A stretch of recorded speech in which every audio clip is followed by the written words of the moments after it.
Welcome, everyone. We're going to give just a minute here to let people populate into the participant side here. So just give us a minute.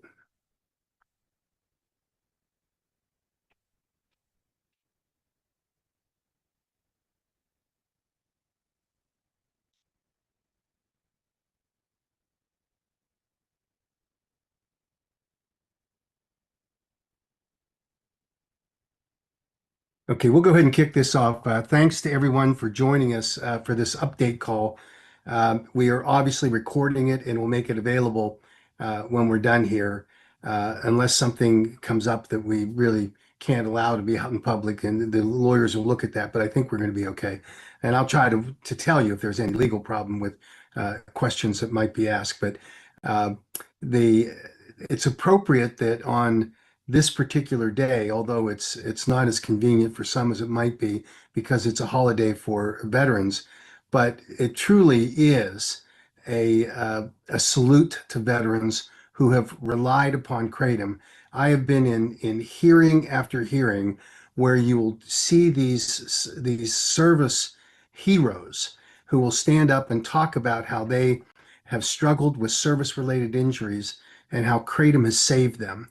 And I think it's that kind of support that we get from the veterans community that can't go unrecognized on a day like this. They truly are our heroes, both in the Kratom community, but also for the great service that they've given to our country. And what better time than of course the Veterans Day.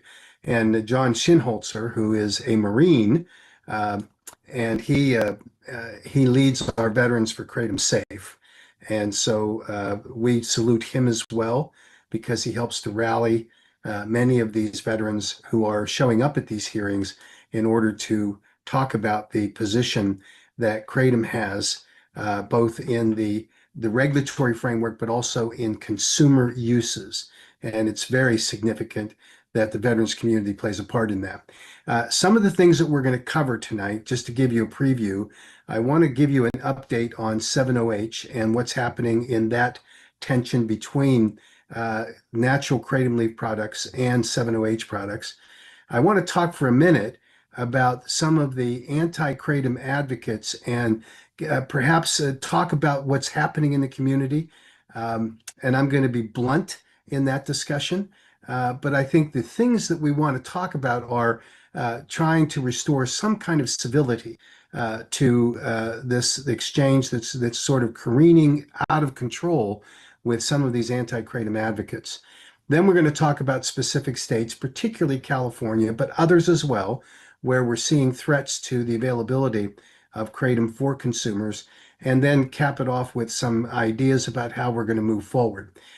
These are difficult times that we're in because of the circumstances we find ourselves in. Nothing new to the kratom community, in that we saw this in 2016 when we had a little different attack on kratom than we're seeing today, but it came from the FDA.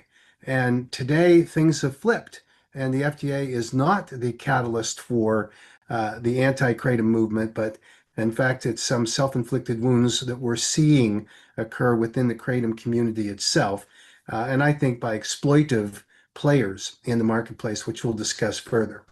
But I think as we talk about 7-OH, for those of you that have not had the opportunity to go back and look at the by heart, the Holistic Alternative Recovery Trust, Jeff Smith represented them in Kentucky at the hearing before, excuse me, I've got a head cold. That hearing before the Kentucky Administrative Rules Committee that reviews all of the emergency rules and has the opportunity to simply say we don't agree, and that rule would be pulled back. But at that hearing, that did not happen. There was nothing that was identified. But when the Hart representative stood before or sat before the committee and gave his testimony, I think it bears some examination because it's consistently inaccurate. And they're entitled to their viewpoint, by the way, but they cannot state it as facts the way that they were presenting it. But just to encapsulate what was going on, they rely heavily on the claim, and I believe the false claim, that the FDA has endorsed 7-OH, and they generally point to the 8-factor analysis that was produced by Dr. Jack Henningfield in 2018, where they claim an analysis was made by HHS and by the DEA, which showed that 7-hydroxymitragynine is safe. And then they cite the 2021 redraft of that 8-factor analysis as affirming that, in fact, 7-OH is safe for human consumption. What that position ignores is two things. First, 7-OH is not, despite what they said at the hearing, they said that 7-OH is an alkaloid of the kratom plant. It is not. It is a metabolite that occurs after the harvesting of the kratom plant. And I know most of us know that, but we can't let these guys try to associate 7-OH with being part of the natural plant, because it is not. But it's critical to their argument because they want to align themselves as closely as they can with being a natural kratom leaf product. And it's not. It is a chemically manipulated opioid, and there's no question about that. But in the presentation at the Kentucky hearing, Mr. Smith said, oh, well, kratom is an alkaloid of the kratom plant. It naturally occurs. It does not. It occurs as a metabolite in the drying process where you get oxidization. And then Mr. Smith made this creative analogy, say, well, when you take a vitamin C pill, you don't eat 9 oranges, you get the same effect because it's concentrated down into a pill form or a capsule form. That's not an analogy that holds any kind of credibility when you're talking about the effects. When you take oranges and you create a vitamin C pill, what that pill represents is largely a healthy thing. It is not, it doesn't present any psychoactive effects as 7-OH does. And to try to make it analogous to that is a complete and total misrepresentation of the potential harm that 7-OH can provide. And you don't have to rely on anything that I might say.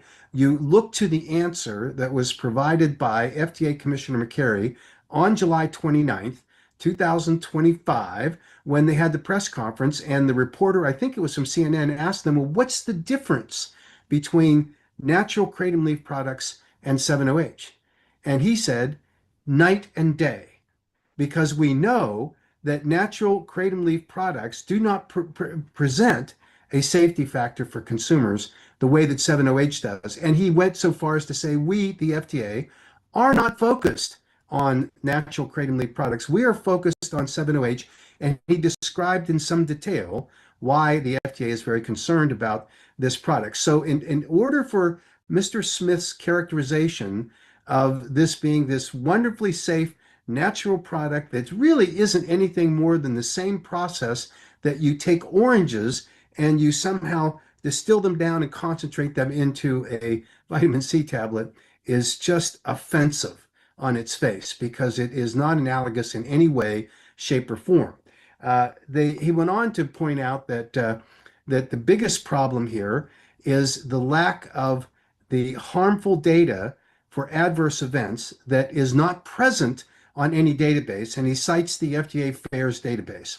Now, you need to put that into context because the FAERS database is only one of the leading indicators about safety of any substance in the marketplace. And to suggest that the FAERS database is the definitive assessment tool that's used to determine whether something is dangerous or not is completely absurd. It is not. It is never designed to be. There's always a lag time. And here's the real problem with 7-OH. Because we know that 7-OH is very unstable, it has a tendency to wash out of your bloodstream before it's detected. So whether it's on an examination of an adverse event or it is on a death, a fatality, they're going to have that problem of using the precision that's necessary of the testing methodologies in order to identify it. And I can tell you that even in the kratom world, where you hear these medical examiners who do post-mortem investigations and they submit a report, they're not using good methodology. And that was pointed out by the Centers for Disease Control, which Mr. Smith quoted from, where they said there is no standardized post-mortem investigation techniques, and there needs to be. And we've seen that replicated in the wholly bogus Tampa Bay Times Deadly Dose series, where they were relying upon the representations by medical examiners in the state of Florida for 46 deaths that, in fact, once examined, very few of them, if any, could be classified even potentially as a kratom death. So the idea that 7-OH can be compared in some way because of that safety data. But he went on to point out that of 1 billion doses that were provided, that there was only, I think he said 47 adverse events. And so therefore, it's a very safe product. If true, he could make that argument, but it ignores the reality that we have a lag time and a sensitivity issue about exactly what might be picked up by medical professionals and by testing methodologies to determine what a serious adverse event was caused by or even a fatality. So the idea that Hart can try to say, oh, well, there's a lot more kratom deaths, than there are 7-OH deaths. That is absurd. And yet that's the kind of pointing the finger at the kratom plant. And yet he wants to have this contradictory position that 7-OH is a natural alkaloid of the kratom plant. He cannot have that argument both ways, but he tried to make it. He pointed out that, and this is something that I think defies logic, but they're entitled to try to make the argument. He pointed out that that from the advent of 7-OH products into the marketplace, in late 2023, there was a significant reduction in opioid overdose deaths. And he very quickly said, but in the states where there has been enforcement of 7-OH, you saw either a plateau or an increase in overdose deaths. And so 7-OH, the correlation that he tried to claim is that 7-OH is helping on it. Here's where that falls flat on its face. In the state of Utah, the only significant enforcement on 7-OH products started in January, or actually February of this year. In the state of Arizona, there hasn't been any. We've visited with the Attorney General in Arizona, and they threw up their hands and said, this is really a county district attorney's position, and there really hasn't been any enforcement. We're working and looking at strengthening the KCPA in Arizona to allow for stricter enforcement of it. But to suggest that 7-OH suddenly came on and was the savior of all these people, and then to say that in states where they're enforcing the ban on 7-OH products, that they saw a plateau or increase in overdose deaths. It simply isn't true.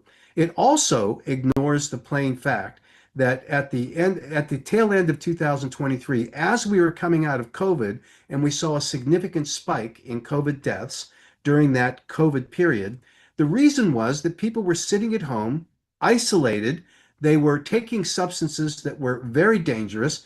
And when they experienced an overdose, and maybe contributed by the fact that they were depressed because of their isolation, that they, excuse me, that they in fact had no one to help when they had an overdose, no one to call an emergency unit, no one to give them Narcan. And of course, that's the other significant factor which they ignore and try to claim credit for 7-OH being the saving angel of these people. The fact that Narcan was made widely available to the American public because the government made an intelligent decision about using Narcan in order to head off these overdose deaths. But he sat there and without any compunction said clearly to the members of the House and the Senate in Kentucky that they should look at this. And while, it's too early to draw causality, the correlation was clear. Well, to draw a correlative kind of connection, you have to have facts. And the facts simply don't play out there because his information was inaccurate or he deliberately misstated it. And he can choose which one he wants to do there, but it certainly wasn't the truth. He also said that they don't support products that are appealing to children. Now, he said the same thing to me when I debated Mr. Smith at the Champ Show back in August, and or it was in July maybe, and he said, "Oh, we don't support these things." And I had shown specific examples of 7-OH products that were clearly designed to be attractive to children, including brands like Smurf and decorative, appealing to children packaging, and the fact that they were selling 7-OH confectionery ice cream cones. And he said specifically, those have been removed from the marketplace. I walked out of the assembly hall where we had the debate down onto the floor of the Champ Show, and there were more than 160 7-OH vendors, and I found four within 15 minutes of these booths that were selling the confectionery ice cream cones, the ones that have been removed from the marketplace. For goodness sake, you should at least be credible in what you're saying. Now, I suppose the excuse is, well, we don't sell them. Well, I'm hoping that Hart doesn't sell anything, but we know that the principle behind Hart is obviously selling a lot of this 7-OH, and I don't think you can escape responsibility. And what Hart should do, if they were truly serious about that issue, is do what the AKA has done, which is to report those rogue vendors to the FDA and let the FDA take enforcement action. Or in this case, since they're touting the 7-OH bans in the states that we have been able to get KCPAs passed in that have that provision, report it to them if you're truly serious about it. But of course, I don't think they are, and haven't demonstrated that they're interested in doing that. So I think that on the science and on the arguments that they're advancing, that they're seriously misleading these legislators, trying to convince them that 7-OH is a great thing. They appeal to the fact that 7-OH, and I think this is the important part of it, every bit of information that they relied upon and presented to this committee was that it's the therapeutic benefits that come from 7-OH. People that are using opioids can use it as a replacement. Now, that's fine, but there's no redeeming use that allows for 7-OH to be on the marketplace, meaning that in order to be on the marketplace, you have to have a reasonable basis of safety under the conditions of use.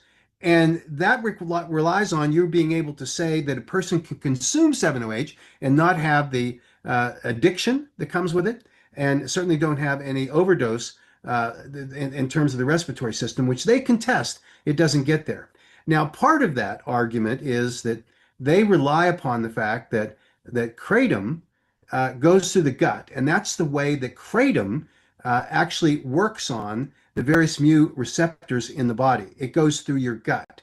7-OH does not. These are chewable tablets or sublingual tablets that are consumed by someone, and it goes through your mouth. It never makes it to your stomach, and that's why the difference is significant in terms of how it hits your bloodstream, how quickly it interacts, and what the unique profile is for 7-OH. They have to answer for that, and they refuse to do it. But if you're going to focus on a therapeutic benefit, then you have to have responsibility for the one pathway that a 7-OH product could get to market, and that is to achieve a therapeutic benefit goes through a new drug application.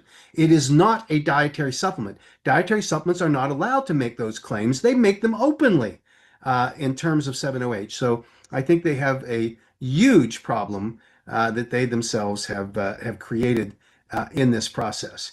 So there are significant issues that the Heart Group and the advocates for 7-OH are going to have to overcome, and they never, ever will answer the question is, did you meet the threshold for market entry in the fourth quarter of 2023, which requires prior to that market entry that you have a reasonable basis of safety under the conditions of use, meaning labeling.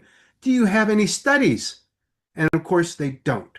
And that was acknowledged by their chief scientist in the meeting, and many of you have heard this, in January of this year, when he stood at a AKA leadership summit, invited to come and present the evidence of the safety data, and said, we do not have any. This was in January of 2025. We have not done any studies. We can't tell you what the safety data is. And that's a violation of federal law. But when you say that, no one on the heart side or the 7-OH side or the advocates for 7-OH will answer that question. They just rely upon, oh, well, look at all the good that it's doing. It's saving people from opioid overdoses. And of course, again, a therapeutic claim. It was interesting that the regulator in Kentucky pointed out that if that's the hat that they're going to hang their entire argument on, that there are several drugs that are approved for the very purpose for which they're claiming 7-OH was providing therapeutic benefits. I am an advocate for kratom to be used responsibly and safely by people that are kratom consumers. And I recognize that a part of that kratom community is in fact those that use it to manage acute and chronic pain, and that is a therapeutic benefit. But there is not a single manufacturer of the natural kratom leaf product that is allowed to make that claim on their labeling. They cannot. And they cannot stand before anyone on a social media post or in response to an op-ed or whatever and make those claims if they have control over those platforms. And so I think that the 7-OH people have some maturing to do in terms of making these arguments from a public policy perspective. And I think it's why they're there now in the problem that they're creating. I want to take a minute and talk about the 7-OH advocates. Advocacy should be respectful. It should be grounded in accurate information, at least as best as you can. We can have opinions, and certainly there's room for there to be differing opinions between natural kratom leaf products and 7-OH. I respect that and accept it. But what's happening within the 7-OH industry is that there are some so-called experts who are masquerading as kratom experts because they have some kind of a title by their name. Because I watch an NFL football game on Sunday, it doesn't make me a professional football player. I can have an opinion about something, but I don't have the skills or the knowledge or the understanding of how to be a professional football player. And I don't think that when these people masquerade as being a kratom expert, particularly as it comes to kratom's therapeutic values versus its common uses, and that applies, of course, to 7-OH as well. Advocates are passionate. I understand that. But they have weaponized their advocacy in some cases as a cover for their lack of safety data. Whenever, for example, I've made attempts to reach out to this advocacy community for the 7-OH people, I've hosted a couple of Zoom meetings where we've had some of it was a good discussion, but always it falls into the trap with the extremists. And the extremists are those people that don't care about the truth. They don't care. They just want to be advocates. And we had one circumstance on a call like this where one of the 7-OH advocates tried to hijack the whole entire discussion about what we were doing from a regulatory standpoint just to draw in the 7-OH argument. And I shut that down. And I was demonized for that as being an awful person. And I treated this person disrespectfully. If I did, I apologize. I didn't intend to, but it's clear that the tactics of civility do not matter when it comes to this kind of thing. And any of you that can get on to some of these chat boards on Facebook and you see the kind of unprofessional, unhinged kind of discussions, not all, by the way, but the leaders, some of the leaders of these people or people that purport to be the leaders are amazingly out of touch with reality. And I think that that's very difficult. And it comes down to things like they resort to attack mode tactics. You can't be a natural leaf kratom advocate because you must be on the payroll of the AKA. There was a specific allegation by this self-anointed kratom leader who claims he's responsible for kratom being legal in the United States today, which is total nonsense, by the way.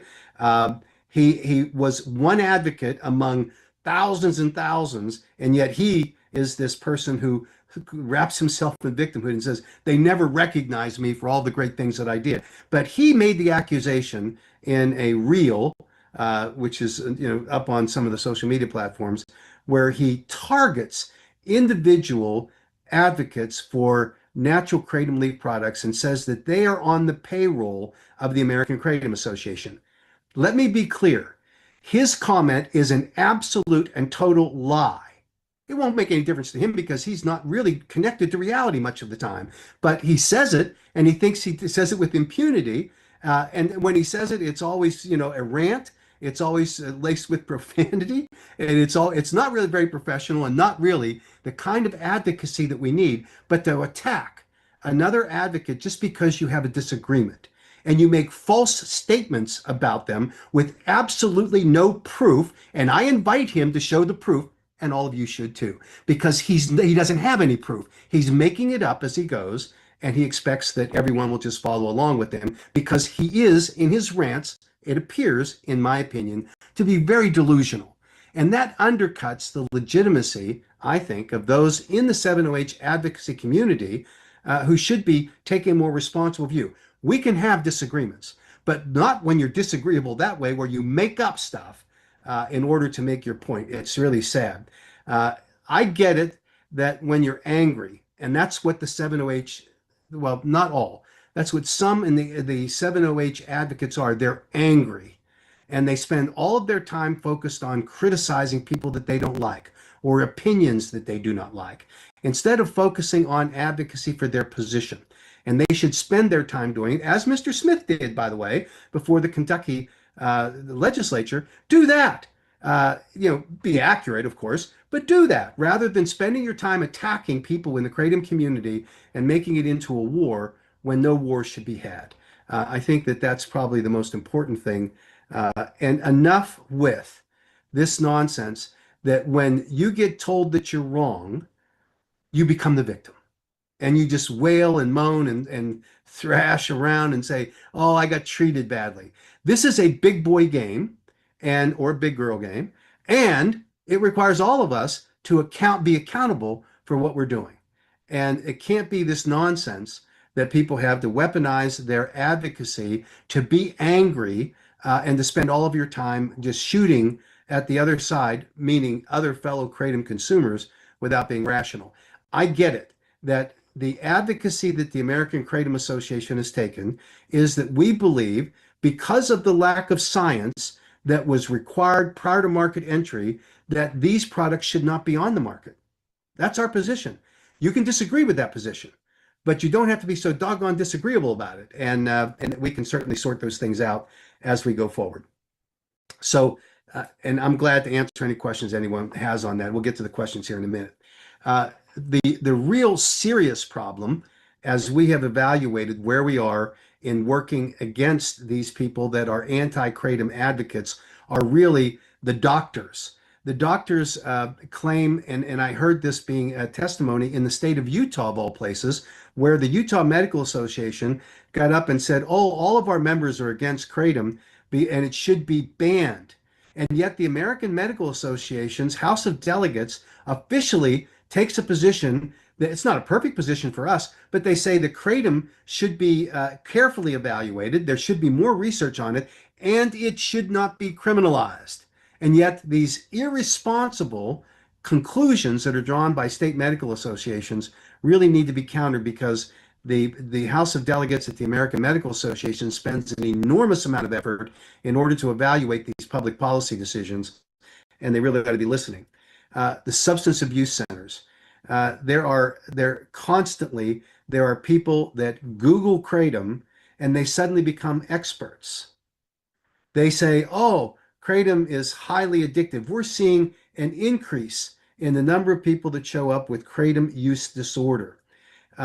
We know, based on the science, based on numerous hundreds of peer-reviewed articles, that the addiction liability of a natural kratom leaf product is nothing more than similar to a mild dependency on a substance, and you can self-wean off of it within a week to 10 days. And you might have a minor headache, a runny nose, and an upset stomach.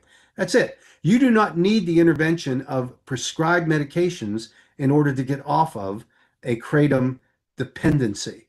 And now there are outliers. There are people, as the experts have told me, that you can, if you have an addiction personality and you are abusing kratom products, defined as using the volume of kratom that's not responsibly being used, nor is it justified by the labeling instructions on the serving size, that they're ending up sick. That can happen for virtually thousands of dietary supplements that are on the marketplace today, and that's why we have instructions for use behind it. So if you have an addiction personality, you can get into tough straits, and thank goodness for the substance abuse centers that responsibly deal with this kind of issue and deal with it appropriately. Then, of course, we have the trial attorneys who are using as their surrogates the kratom danger awareness people. None of us can be in a position to convince the kratom danger awareness advocates that there was other causes. They don't care that the FDA says that kratom deaths are rare.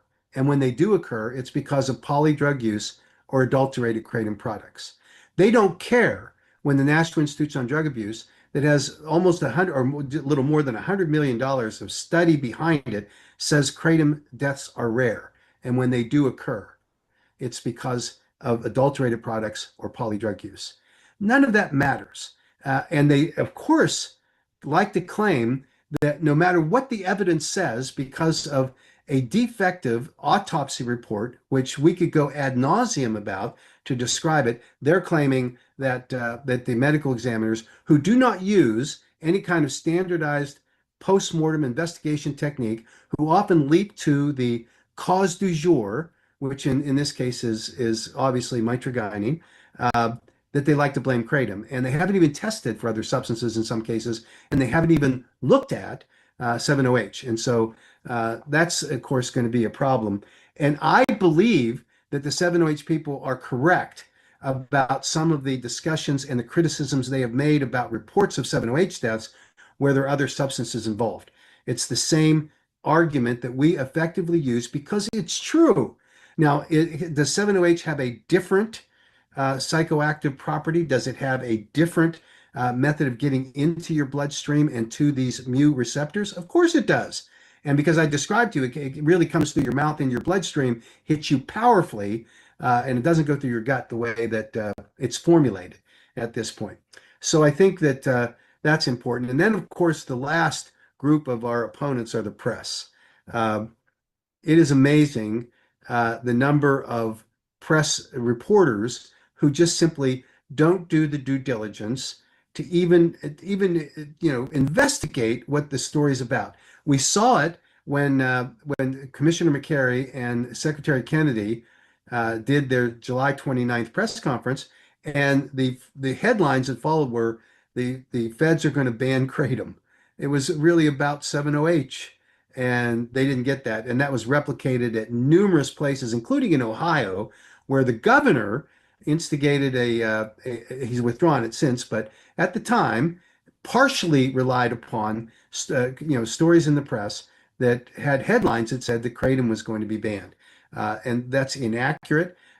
We really need to work with the press to educate them better, and we do this every day.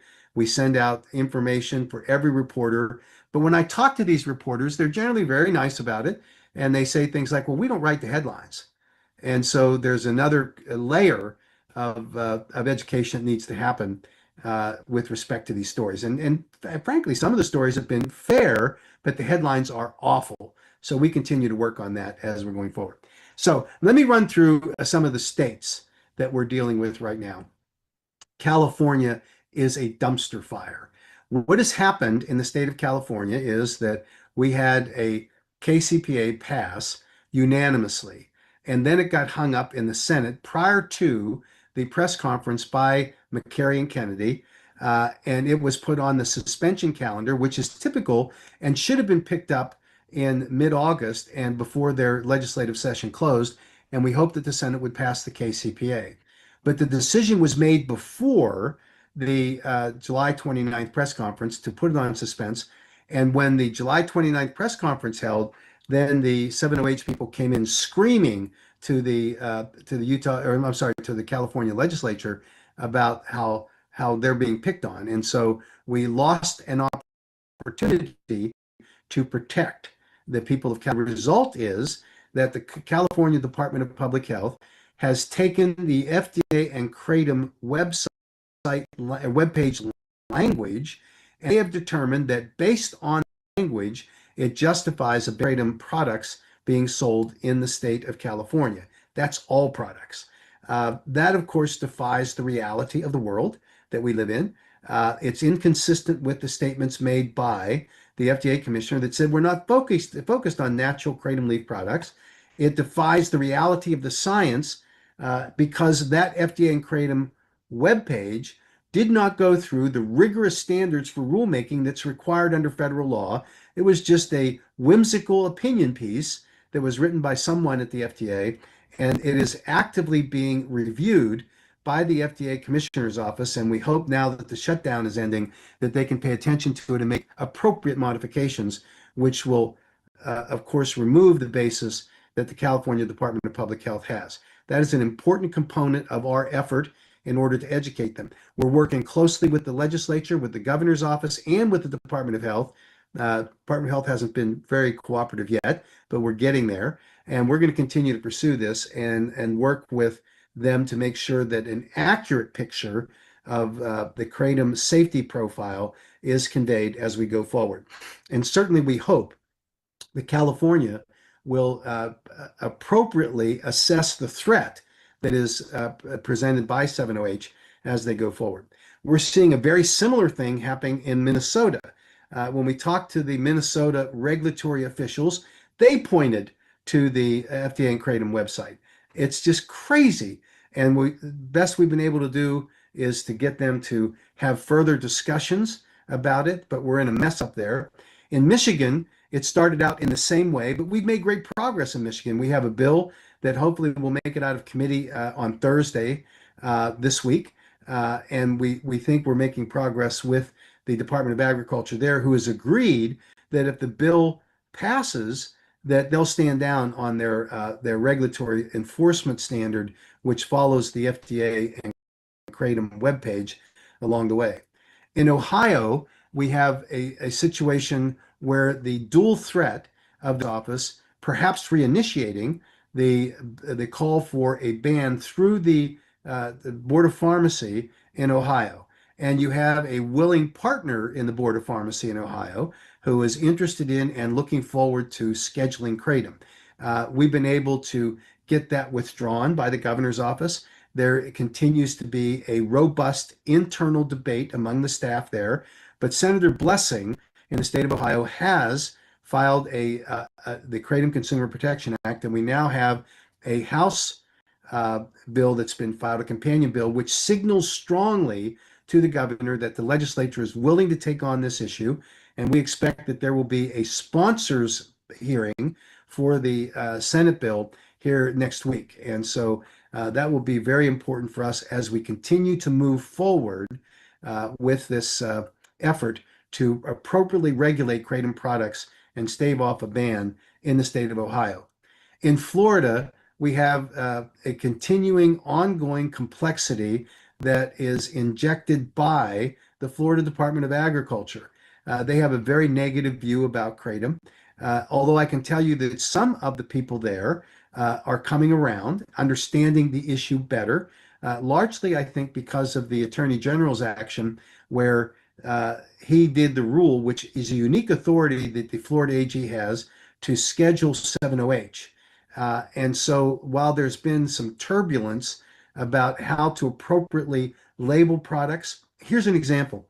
The standard that was established by the Florida AG's office was that the product cannot exceed 7-OH content at greater than 400 parts per million by dry weight. That is a standard that is generally not well understood or even comprehended by the consumer populations. Everything is done in milligrams in the dietary supplement space. And so we've been working with the AG's office and looking at making some modifications as the Florida legislature has to affirm that standard. And we want the same thing that they want. We want to limit the amount of 7-OH in products. We think that there's a more appropriate standard that's understood for labeling purposes by consumers, but we're making good progress in the state of Florida. One of the interesting questions that has been highlighted in Florida is what can be done with kratom bars, because this 400 parts per million by dry weight creates some real problems with the storage and the containers from which the kratom drinks are dispensed as to whether or not they're violatives. So we're dealing with some unique questions there. Kentucky, by the way, has the same standard of 400 parts per million by dry weight. So we're going to continue to work on those things.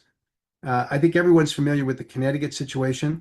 There was a hearing. Thank you to those that spoke during the hearing. The next step is that they will codify the rule. The Connecticut Department of Consumer Protection does not believe that they have any latitude, but they are going to prepare input that they received, and that will be reflected when it's sent to the governor for ratification, and then it has to go back to the legislature, and we will be working with the legislature in January to get that modified so that the mistake that was made initially in the dark of night at the end of session this year can be corrected. In the state of Texas, the Texas legislature is not in session until 2026. We're working on some great initiatives down there, but there are routinely special sessions. And so it's always possible, and the risk is there, that Senator Perry, who is the anti-kratom advocate there, will be trying to get a ban bill pushed through, riding the back of the 7-OH controversy. So we're doing a lot of work now that normally wouldn't be necessary to educate Texas legislators about the difference, and we continue in that effort. State of New Mexico, there was an issue, a consumer warning put out by the Attorney General in the state of New Mexico in the last couple of days. We're obviously reaching out to try to educate them and to work with them to make sure they target that it's not kratom, it's 7-OH going forward. In the state of Tennessee, last year, there was a representative who believed, because of a report of a fatality among one of her constituents, that kratom was this awful product. And so we have a very tough hill to climb there, because the resolution that was passed in this last legislative session said that it should be regulated or banned. We're all for the regulation. Now she's not interested in talking about regulation. She wants it banned. And so we have a challenge there. We are going to need the support of the Kratom advocacy community in Tennessee to make sure that we don't lose that state to an irrational public policy decision. In the state of New York, there are numerous bills that have passed or on the governor's desk or that are in the process of getting passed. It is a cluster of the highest magnitude, and we've got real challenges there. We have an excellent lobbying team that's working with the governor's office, working with the legislature. And again, this controversy is derivative largely of these reports of families who claim to have lost a loved one. And we know that notwithstanding the FDA and the National Institute on Drug Abuse and HHS itself explaining exactly what's going on, that it's falling on deaf ears with some of these legislators there. In New York is particularly acute. Massachusetts, again, a range of bills from a ban all the way to the KCPA. We've got a hearing next week that's just been called, and we'll be up there. This is a KCPA bill, and so hopefully we'll be able to push forward the regulatory framework that we think is critically important. Same challenge in New Jersey. We've got a leader in the House, the Speaker, who just isn't convinced on this issue yet. And so we've got work to do because of CJ's law, which is predicated on the death of a loved one, but the autopsy results don't match what the claims are being made about the cause of death. And so obviously that's one, as sensitive as that is, we need to address, and we'll continue to work with the leadership there.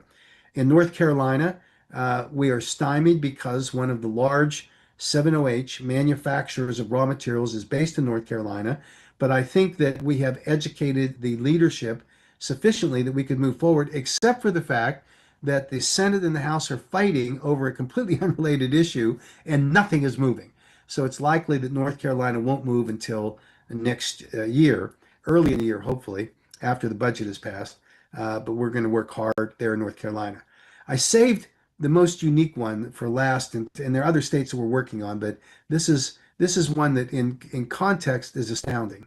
The state of Utah, how they were the first state to pass the KCPA, and now you have the anti-kratom advocates that are working feverishly in order to misinform legislators about the true safety profile of kratom. And you have the 7-OH people there, of course, complaining about how they're being treated. So Utah is going to be a challenge for us. There was a great op-ed that was published in the Salt Lake Tribune that Laura Romney authored. You should all go find that, and we should put it up on our website so that you can read it. But it puts context around this argument that people are making that somehow kratom is a dangerous substance, and they're mixing it together with 7-OH, obviously. So we're going to work hard on trying to correct the record with respect to 7-OH and natural kratom leaf products in the state of Utah. We have the whole host of local governments that are reacting to the ban and the messaging that's out there in the newspapers, and we're fighting everywhere we can. Thank you to those of you in this community that step up and participate. We need more to do it. We need you to go to your stores where you buy it in localities where these bans are proposed, and tell those vendors to get off their butts and show up at these hearings, because their business influence is influential with these local governments. So I think it's extremely important. At the bottom line, as I mentioned and referenced earlier, we need to correct the FDA and Kratom webpage. We need to make sure that it's accurate, that it reflects the science, including the FDA's own dose finding study, which shows that kratom is well tolerated at all dose levels. That is a human trial. That we need to make sure that the information doesn't trigger an unintended reaction from a state regulatory agency thinking that it empowers them to pass new legislation. So that bans kratom. So I think that that's critically important as we go forward. So I think that that's the report I have. I'm going to go through the questions that I can see, and I'll try to get to everyone's, and I'm going to try to be as respectful as I can be to those that have opinions that I don't agree with. I'm a passionate advocate too, and so I'll try to be more reasonable than perhaps some people felt I was on an earlier call. Adam asked, any good news on the FDA updating the webpage or the import alert? Lord, I hope so. So, a couple of interesting things.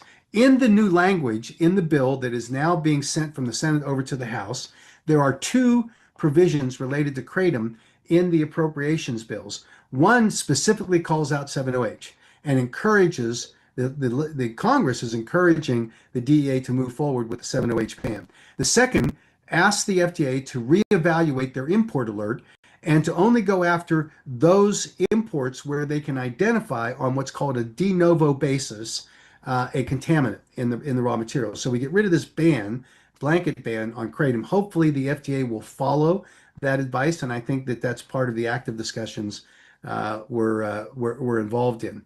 Um, Michael asked, I recently read a post from an anti-kratom advocate applauding the DEA accepting their petition to schedule to ban kratom. This potential threat has me very worried, and I don't know what to make of it. Michael, let me tell you what happens.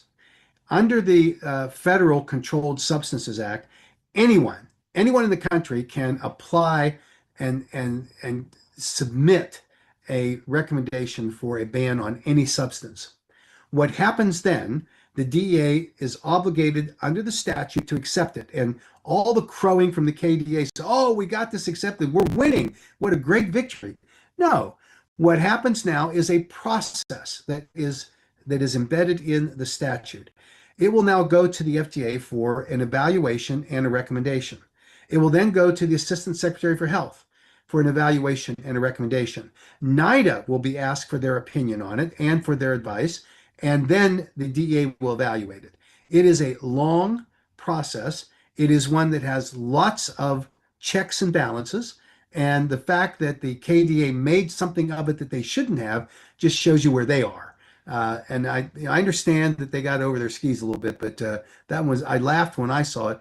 But I know what the process is, and so I can reassure you that the fact that they made that post doesn't mean that it is as serious as they tried to make it look like. But I understand the concern. Stephen asked, could the California Sherman Food, Drug, and Cosmetic Act and the CDPH be short-circuited if the FDA were to accept already existing NDIN submissions for kratom if it no longer is a primary concern for the FDA? Well, it's a great question. So a couple of things that I think play into this. The one NDIN doesn't necessarily mean that it would apply to all products. Depends on the product formulation, depends on the safety data that's provided for the NDIN acceptance by the FDA. So that's still up in the air, but an NDIN would help, obviously, as we go forward. You add to it, can advocates appeal to our county board of supervisors to ask them to order county health departments to not engage in impoundment? Yes, you can. The advisory from the California Department of Public Health is not binding. It's not law. It is their opinion of what the law is under the Sherman Act, and we're going to fight that battle out. But kratom is not currently being sold in California, despite the best efforts of the Department of Public Health. Now, it is clear that the Department of Public Health has taken a serious action here, and I'm not in any way trying to make it sound like it's not a big deal. It is a big deal, and it puts any kratom consumer at risk. But the ban is on the sale of kratom products. It does not speak to possession. And so Ryan asked if it's safe to travel to California with kratom. I don't think there's a problem there because as I read the Department of Public Health, it deals with just the manufacture and sale of these products, not necessarily possession. So Adam asked, did the AK get some type of confirmation the web page is being reviewed or any type of time frame? So we've been in active negotiations. There are others in the kratom community that have excellent contacts with the FDA Commissioner's Office who have also been in communications with the FDA. Collectively, we might have stepped on ourselves a little bit, but we're realigning those efforts. But the biggest hangup has been two things. One is finding the right language, the balanced language that they want. And I think we're well on our way to that. And then secondly, finding out and when the shutdown ends, who can flip the switch on that webpage. That sounds crazy, but the commissioner's office at one point didn't even know who was still left standing of those people that were showing up for work as essential employees at the FDA who could actually make the changes. But we've been in discussions, and I think that that's hopefully we're going to get that resolved, and we'll get a much better, at the end of the day, language that hopefully these jurisdictions won't be able to rely upon in order to justify any statewide ban, because it's not federally banned, no matter what they say. Stephen asked, sorry to ask more. I've spoken to my California representative and the staff was friendly, looked into it. I got a response that the CDPH webpage, is there anything more I can do as far as asking my rep what they could feasibly do? Well, we are working on a response. I don't want to tip our hand on what elements of that response to the Department of Public Health. So watch for alerts. But I think one component of that will be, one component will obviously be on getting representatives to lean on the Department of Public Health to responsibly regulate kratom, not to just issue these blanket bans. And so we will want your California representative helping us on that when the time is right, and we'll issue a specific recommendation on that. Misty asked, does it ban online sales? I believe it does, and that's very difficult to enforce. We hear this across the country in states that say that one of the problems they're having with 7-OH is that it's sold online. So, that's one of those things that happens. Craig asked, doesn't the next regular session of the Texas legislature begin in January 27? They meet every 2 years, except the governor calls a special session for particular purposes. Craig's absolutely right. The danger is what influence people like Senator Perry might have with the governor's office to get them to include a kratom ban in the legislature in a special session agenda. We're fighting hard to make sure that doesn't happen, but it's always possible. In politics, anything is possible. So we try to stay on top as best we can.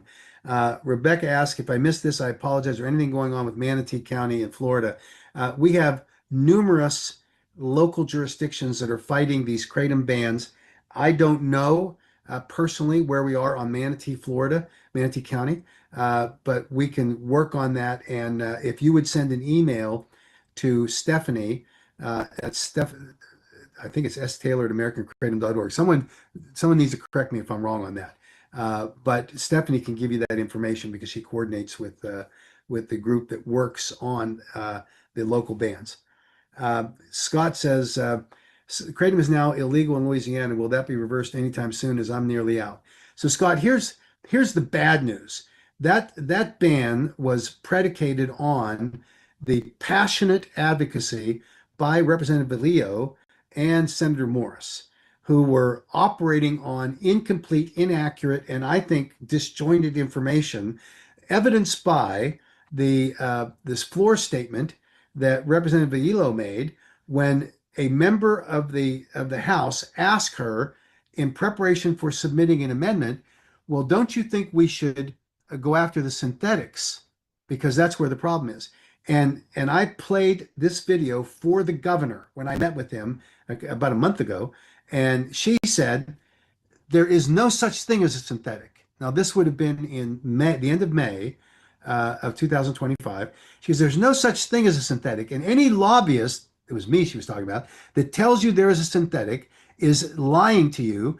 And I'm paraphrasing there, but she's pretty critical. And she said, you can tell them that I was born at night, but not born last night. There is no such thing as a synthetic kratom product. Of course, that's wrong. It's factually wrong. And it was in the end of July when FDA Commissioner McCary stood before the American public and said, we're not focusing on natural leaf kratom products. We're focused on these synthetics, these chemically manipulated opioids. And so she was wrong. And we hopefully can get that done. We've got a strategy in play that will allow for a more reasonable evaluation in the upcoming legislative session. So that's where we are at this point with Louisiana. Very disappointing outcome, but largely based on very bad information going forward. Nick asked from Wisconsin, do you have an update at all on Wisconsin? Nothing I can give you right now, but we're working on it. And we've been in these set of negotiations that I think we now know what we're going to have to do in order to prompt a response. And so we're working hard on that. Susan Ash asked, we're all concerned about the horrible media coverage. Do you have a crisis management PR firm on board, or do you plan to?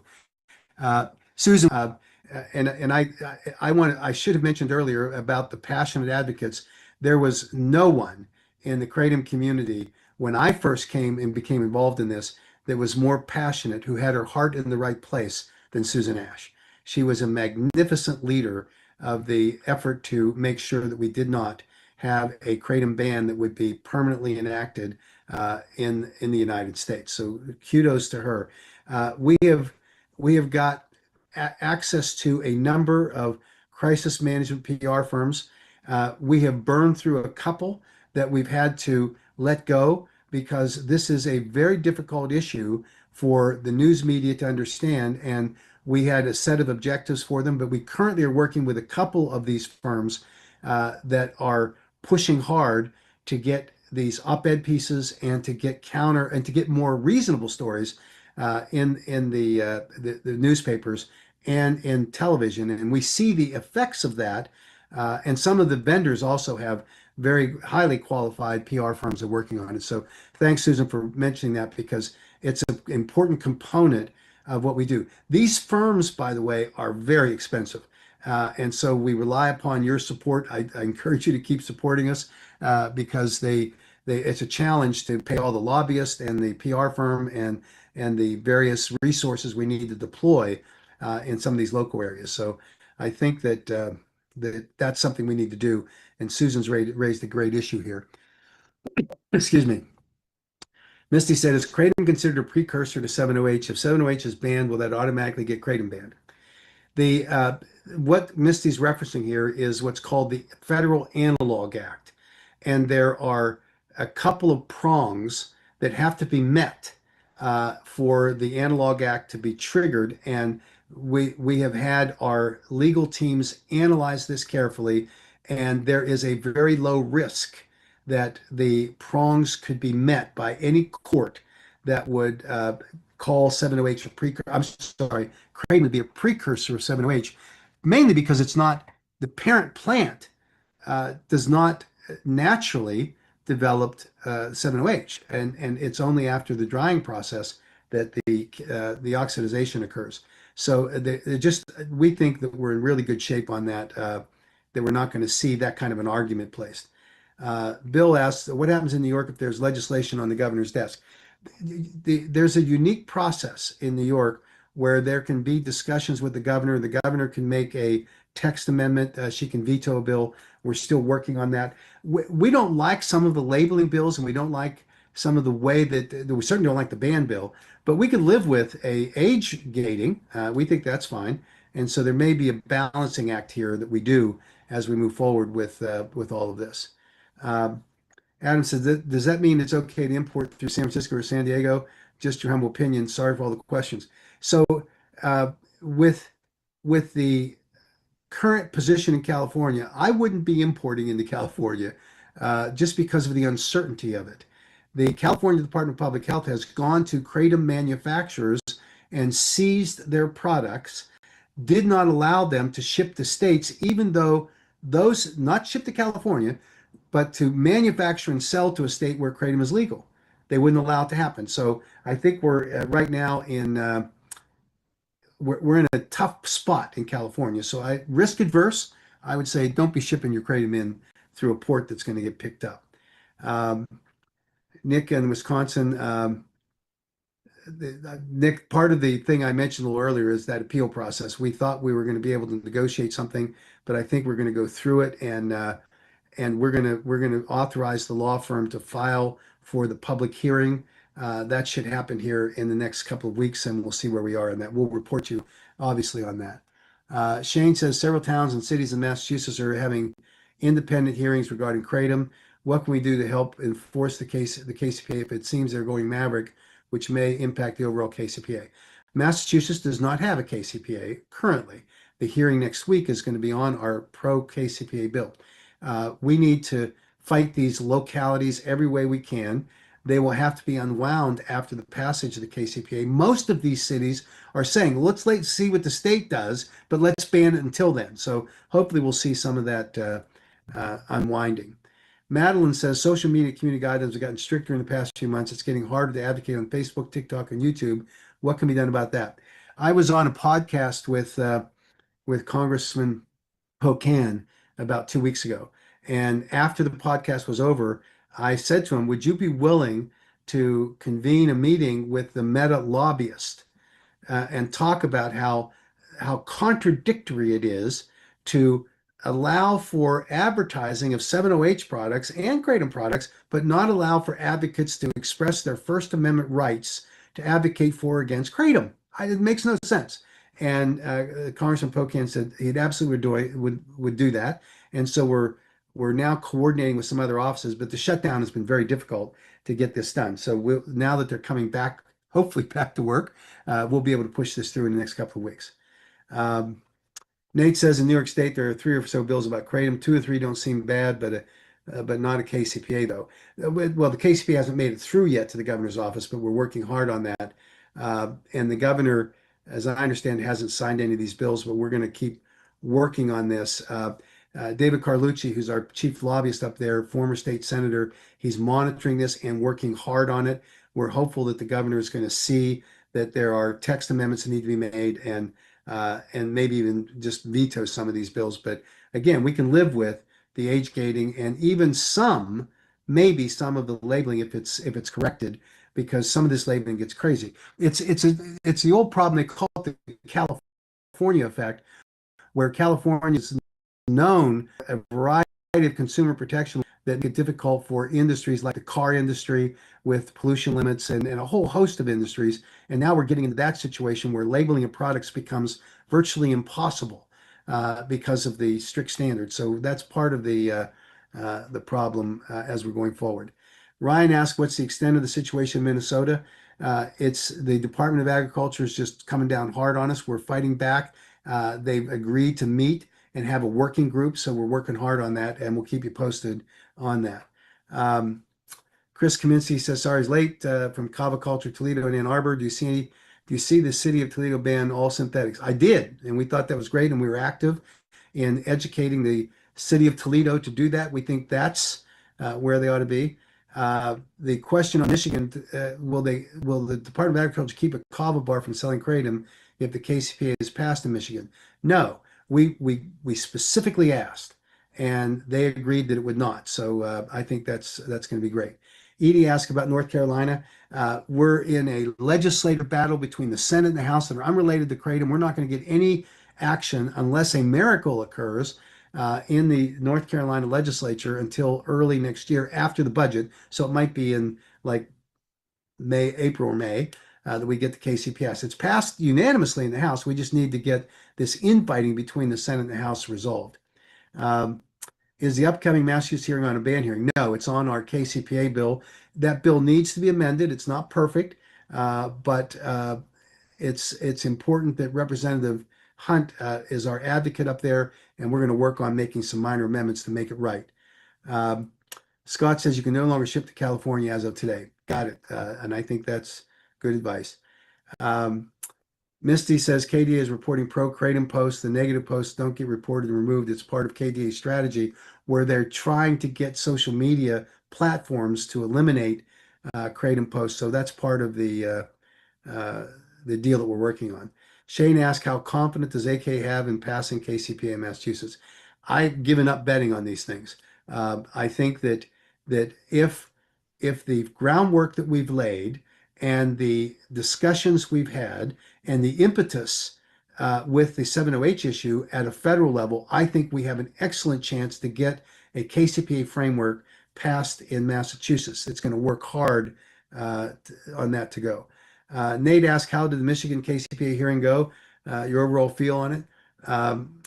I thought there are a couple of problems with the hearing. One is the chairman obviously had an issue that was far more important to him about cannabis regulation than kratom.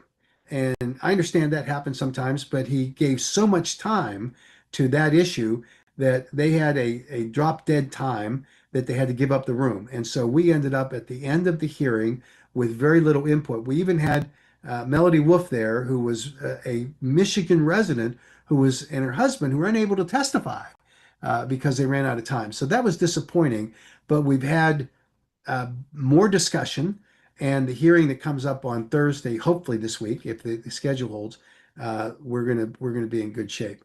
So we'll see. I think that the hearing was okay. The advocate for 7OH spewed out the same talking points, and he had no clue what he was talking about. He's a hired gun, and he spewed out these talking points on that were similar to what I referenced earlier in this webinar. Just nonsense what they're saying. Michael asked any Illinois updates. This is again a very difficult issue because we've had up until about 4 months ago competing bills. And now we're going through the process just because of the legislation schedule that we're going to agree on a KCP language and hopefully get it through, but it'll probably be next year, early in the year, hopefully. So we're working hard on that as we go through. Uh, there are times when these legislative battles are very, very disappointing because you think you get to the end of the line and then somebody throws a curveball at you or makes an amendment and you have to live with it. And a great example of that is in South Carolina. Senator Ott was a great advocate for regulations on kratom. And the bill got passed at the last couple of days of the session, and he dropped the provision that limited 7OH content. And he did so because he had listened to a lobbyist whom he trusted that had been hired by the 7OH people. And so he dropped that provision off. And he has since recognized that that was a mistake. And so I think you'll see that happen. And then we're going to go back and try to amend the KCPA that exists there now in order to do that as we go forward. Scott asked, is there a list of California advocates I can contact? I think that we don't give out the list for privacy reasons of the advocates, but there are lots of leaders that we can connect you with. So, absolutely get with Stephanie. And since I didn't remember her email address, I'm going to look it up right now before I let you guys go and tell you exactly uh, how to contact her. But she can help you on this. Just one second.